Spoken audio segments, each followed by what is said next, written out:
You know that feeling when you're trying to figure out where to put your savings and you keep seeing RRSP versus TFSA everywhere, but you're not entirely sure what the difference is or which one makes sense for your situation. If you're sitting there thinking, I honestly have no idea which one I should be using, you're definitely not alone. I see this all the time. Women who've been contributing to accounts for years without really understanding why they chose one over the other. Here's what nobody tells you about this whole RRSP versus TFSA debate. There is no universal right answer. The advice you get depends on who you ask, when you ask them, and honestly, whether they're actually thinking about your life or just reciting textbook financial theory. I'm Toyin, and as a CPA and financial planner who works specifically with Canadian women, I've seen how this simple choice can become completely overwhelming. Because the truth is, choosing between RRSP and TFSA isn't just about tax rates and contribution limits. It's about your actual life, your real goals, and what makes sense for where you are right now. What I'm going to share with you isn't some complicated formula that requires a calculator and a degree in tax law. It's a practical framework that considers what life is actually like for Canadian women at different stages. Because frankly, most financial advice completely ignores the reality of how women's career and lives actually work. The advice that's actually hurting you. Let's start with the advice you've probably heard a million times.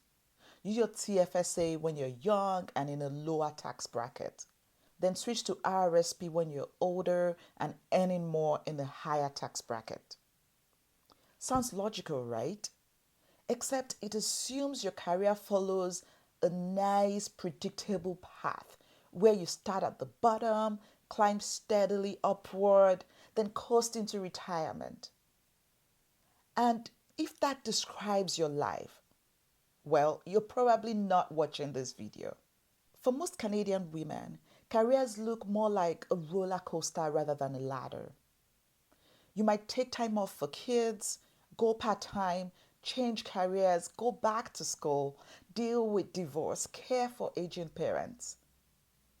Your income might be higher at 35 than at 45, then higher again at 65. So let's throw out the textbook advice and let's talk about what actually matters for your real life. Here's what an RSP actually does. It lets you deduct your contribution from your income this year, but you pay tax on every dollar you take out later. It's basically a tax delay, not tax savings.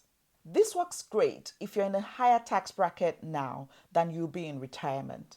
But here's what the experts don't tell you. Predicting your future tax bracket is basically impossible, especially for women. Think about it. If you're 35 and making $60,000 now, will you be in a lower bracket at 65? Maybe. But what if you get promoted? What if you start a business? What if tax rates change? What if you inherit money? The RSP works best when you're confident about two things. You're in a high tax bracket now, and you'll be in a lower tax bracket later. If you're not sure about either of those things, the RSP advantage gets a lot more care. The TFSA truth. The TFSA is simpler. You put in after tax dollars, but everything that grows and everything you take out is tax free forever, no matter what your tax bracket is later. This is incredibly powerful, especially for women whose financial lives tend to be less predictable. You're not betting on what your future tax bracket will be. You're not locked into a withdrawal schedule. You can take money out for emergencies, opportunities, or life changes without tax consequences. Plus, TFSA withdrawals don't count as income for government benefits. So if you need old age security or guaranteed income supplement later, TFSA withdrawals won't reduce those benefits the way RRSP withdrawals will. The real decision framework. Forget the generic advice. Here's how to actually decide. Choose RRSP if you're in a tax bracket of 30% or higher and you're confident you'll be in a lower tax bracket in retirement.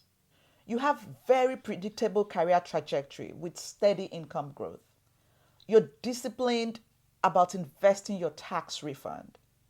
Because if you're just spending that refund, you're missing the whole point. You're comfortable with forced retirement savings that you can't access easily.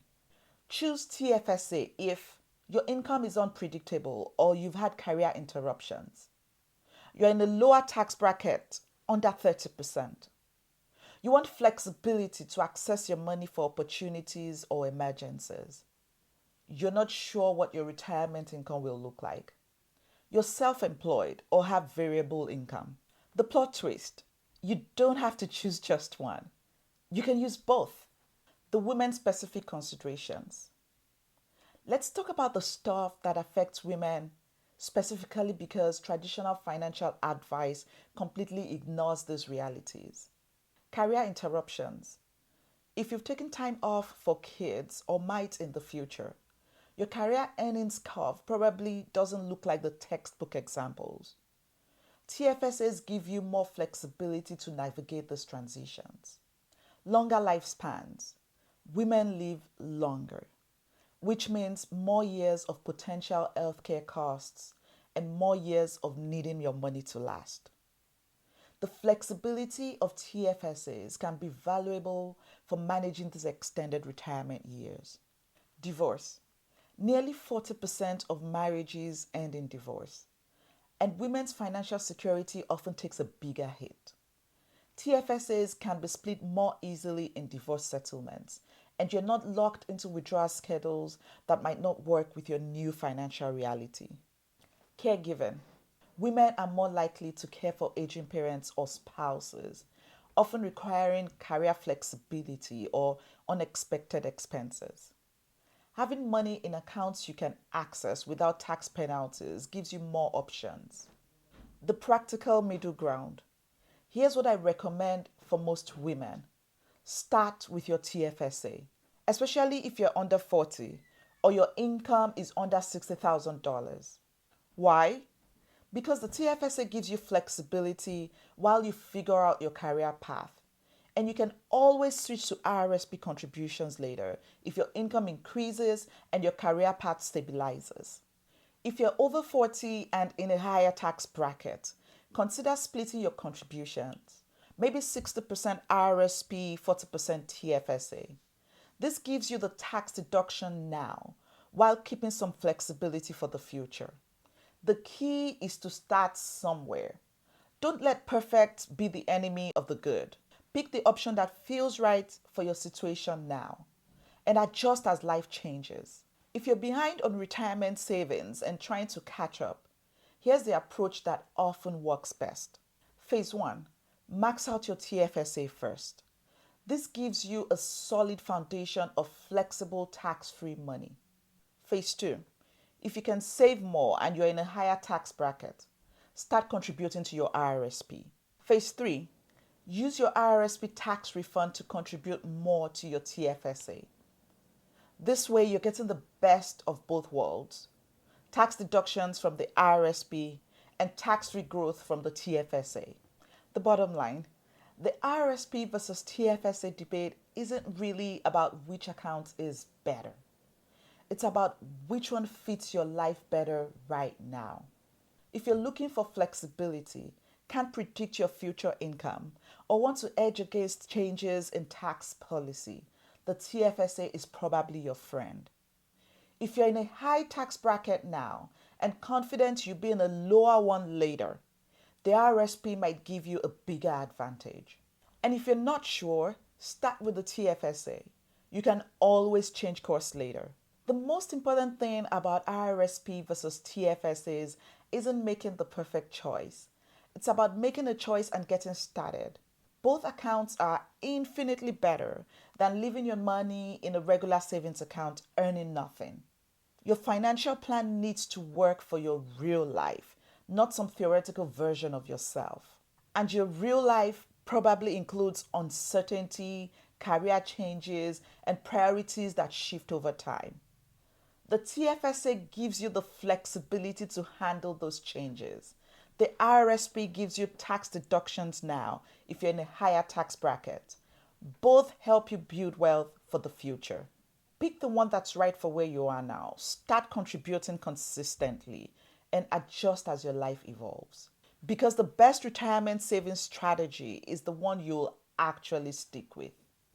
If you want help figuring out which approach makes sense for your specific situation, download my free RRSP versus TFSA decision guide below. It includes a simple worksheet to help you evaluate your options based on your real income, tax situation, and goals. No generic advice, just practical tools for your actual life. Remember, you're not behind, you're optimizing.